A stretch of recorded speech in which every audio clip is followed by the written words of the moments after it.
여러분이 만약 조선시대에 태어났다면 90% 확률로 여러분의 직업은 농부일 것입니다. 물론 어부가 될 수도 있고요.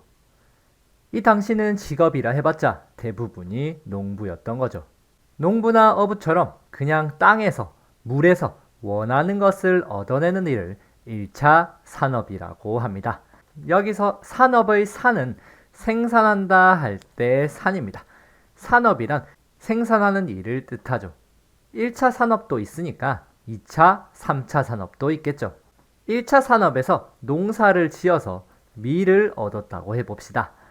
이 밀을 이용해서 밀가루를 만들고 이 밀가루를 빵으로 만드는 일이 바로 2차 산업인 것입니다. 한마디로 표현하자면 2차 산업은 유용한 물건을 만들어내는 일을 말합니다. 1차 산업에서 얻은 재료를 통해서 조물조물 유용한 물건을 만드는 게 2차 산업이죠. 그럼 이 2차 산업에서 만든 물건을 팔아야 할 것 아닙니까? 그것이 3차 산업입니다. 3차 산업은 사람들에게 이로운 것을 제공하는 일입니다. 이 이로운 것은 바로 2차 산업에서 만든 물건이 될 수도 있고 또는 의료 서비스, 교육 서비스와 같은 생활을 편리하게 해주는 것, 이런 것들을 파는 것이 바로 3차 산업입니다. 3차 산업은 다른 말로 서비스업이라고도 불리죠. 자, 이제 산업화와 도시화에 대해서 배워보죠. 한국은 1960년대까지만 해도 대부분 1차 산업에서 일했습니다. 무슨 말입니까? 바로 일하는 사람 대부분이 농부, 어부였다는 것이죠. 그러다 한국 곳곳에 공장이 지어지기 시작합니다. 1차 산업인 농사는 힘은 많이 들고 돈은 적게 버는데 농사보다 돈을 더 벌 수 있는 공장으로 모두 일하러 가고 싶어 하겠죠. 그래서 농사를 짓던 사람들은 모두 공장으로 몰리게 됩니다. 그래서 결국 1차 산업에서 일하던 사람들이 2차 산업에서 일하게 되고 2차 산업에서 나오는 물건을 파는 사람들, 즉 3차 산업도 함께 증가하면서 2, 3차 산업의 위주의 모습으로 한국은 변하게 되죠. 즉 1차 산업에서 2, 3차 산업으로 변하는 이 과정을 산업화라고 하는 것입니다. 결국 산업화란 1차 산업인 농업 중심의 사회가 2, 3차 산업인 공업, 서비스업이 늘어나는 현상인데 조금 간단히 말하면 농장보다 공장과 회사가 많아지는 현상이라 할 수 있습니다. 산업화로 인해 많은 일을 기계가 대신해주는 기계화가 일어나고 서로 역할을 분담하여 물건을 완성하는 분업화를 통해 산업화가 빠르게 일어났고 우리나라뿐만 아니라 대부분 나라들이 큰 발전을 이루게 됩니다. 한국에서 공장은 서울, 대구, 부산과 같은 주요 도시에서 많이 지어졌는데 그러다 보니까 전국 곳곳에 있던 사람들이 이 지역으로 몰리게 되는 것입니다. 자, 사람들이 많이 몰리게 되면 사람들이 살 곳이 필요하죠? 하지만 땅은 좁은데 사람들을 많으니까 높은 건물, 즉 아파트, 고층 건물이 지어지게 되는 것입니다. 결국 농촌이던 지역의 모습이 높은 건물이 들어서는 도시의 모습으로 바뀌게 되는데 이것이 도시화입니다. 결국 이 도시화는 어떻게 일어난 것입니까? 바로 산업화로 인해 공장이 생기고 여기에 일하려는 사람들이 살면서 건물이 들어서면서 도시가 생겨난 것이죠. 사람들은 농촌에서 도시로 점점 더 몰려드는 이촌 향도 현상이 빠르게 일어났습니다. 이촌 향도, 촌을 떠나 도시로 온다는 얘기죠. 산업화는 도시화까지 덩달아 불러온 것입니다. 산업화와 도시화는 함께 일어난다는 얘기죠. 산업화와 도시화로 인해 많은 것이 바뀌었습니다. 좁은 지역에 많이 살고 해야 하니까 고층 건물, 아파트가 등장했습니다.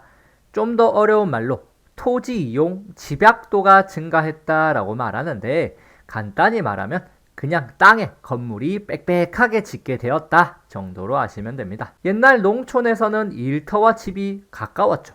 하지만 도시가 되면서 사는 곳과 직장이 멀어지니까 버스, 지하철 같은 교통이 발달하게 됩니다. 도시가 점점 커지면서 도시는 일하는 지역인 업무 지역, 물건을 사고 파는 상업 지역, 사람들이 모여 사는 주거 지역, 공장이 많은 공업지역 등으로 나뉘어서 도시지역도 여러 기능으로 분화가 되기도 합니다. 인구가 계속 늘어나 대도시가 되면 너무 많은 사람들이 살기 때문에 이곳은 살기가 어려워지게 됩니다. 사람이 많으니 땅값도 너무 비싸게 되는 것이죠. 그러니 사람들은 어떻게 하겠습니까? 회사는 도시에 있지만 잠을 자고 사는 곳은 도시 주변으로 나가게 됩니다. 왜냐하면 도시가 너무 땅값이 비싸기 때문이죠. 그러면서 도시 주변에 새로운 도시들이 또다시 나타나게 됩니다. 서울시 주변에 안양시, 고양시 같은 곳에 사람들이 모여 사는 이유가 바로 이것 때문이죠. 이렇게 도시 주변에 새로운 도시가 나타나는 현상을 교외화라고 합니다. 중심 도시 주변으로 인구가 확산되어 가는 것이죠. 이런 도시화로 인해 교외화뿐만 아니라 도시적 생활 양식이 확대됩니다. 도시적 생활 양식이 뭘까요? 편리한 교통시설, 대형 마트, 백화점 등의 상업시설, 영화관, 공연장, 경기장 등의 여가 문화 시설을 이용하는 도시 주민들이 늘어나는 것이 도시적 생활 양식이 확대된다라고 표현하는 것입니다. 또한 과거에는 직업이 대부분 농부, 어부였다면 도시화로 인해 영무원, 의사, 가수, 스튜디오스, 연예인 등 굉장히 많은 직업이 생기고 전문화되고 있죠.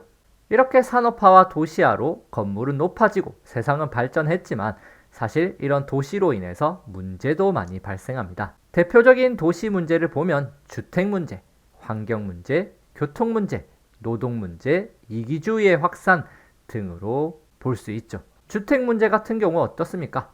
인구가 너무 많으니까 살 곳이 적어집니다. 그러니까 땅값도 너무 높고 자기 집을 사기도 힘들죠.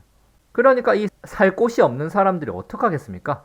도시 주변에 대충 판잣집으로 지은 집에서 살게 됩니다. 이렇게 낙후된 건축물을 짓고 사는 지역을 슬럼 지역이라고 하는데 이런 것들이 큰 도시의 주택 문제에 해당하죠. 환경 문제도 심각한데 공장, 자동차, 사람들이 살면서 나오는 폐기물, 폐수 등에 의해 수질오염, 토양오염, 대기오염이 심해졌죠. 특히 도시의 온도가 너무 증가하는 열섬 현상이라는 게 나타나는데 이 열섬 현상이 왜 나타나는지 볼게요. 이 도시를 지으려면 이 나무를 갈아엎고 그 위에 아스팔트나 콘크리트를 덮는데 이 아스팔트나 콘크리트는 태양빛에 쉽게 뜨거워지게 됩니다. 이러니 이 뜨거운 아스팔트 위에 지은 도시는 어떻겠습니까? 당연히 굉장히 덥겠죠. 이뿐만 아니라 기계에서 나오는 열, 빽빽한 건물 때문에 바람이 지나가지 못하게 되기도 하면서 점점 도시가 뜨거워지고 열섬 현상이 발생하는 것입니다. 마치 열이 가득한 섬 같다고 하여서 열섬 현상인 것이죠. 지금도 서울의 출근 퇴근길은 지옥이라 불릴 정도로 차량이 넘쳐나죠. 이처럼 도시의 교통량이 너무 많고 교통시설 부족으로 교통혼잡, 주차난이 발생할 수 있습니다.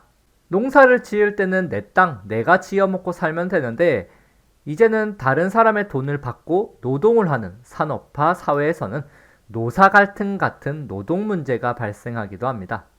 다 같이 농부였던 농촌과 달리 모든 사람이 직업이 다르다 보니 서로에 대한 관심이 떨어졌고 돈을 많이 버는 것이 인생에서 가장 중요한 일이 되는 사회 구조로 이기주의의 확산이 퍼지고 개인주의가 강조되는 일도 일어났죠. 이런 도시 문제를 해결하기 위해서는 어떤 방안이 있을까요? 사회적 차원으로 보면 주택 문제를 해결하려면 당연히 집을 많이 지어 주어야 하고 낡은 건물을 새 집으로 바꿔주면 되겠죠. 또는 도시 재개발 사업이나 도시 재생 사업을 활성화시켜야겠죠. 교통 문제는 대중교통을 확대하거나 공용 주차장의 확대, 거주자 우선 주차 제도 등의 노력이 필요할 것입니다.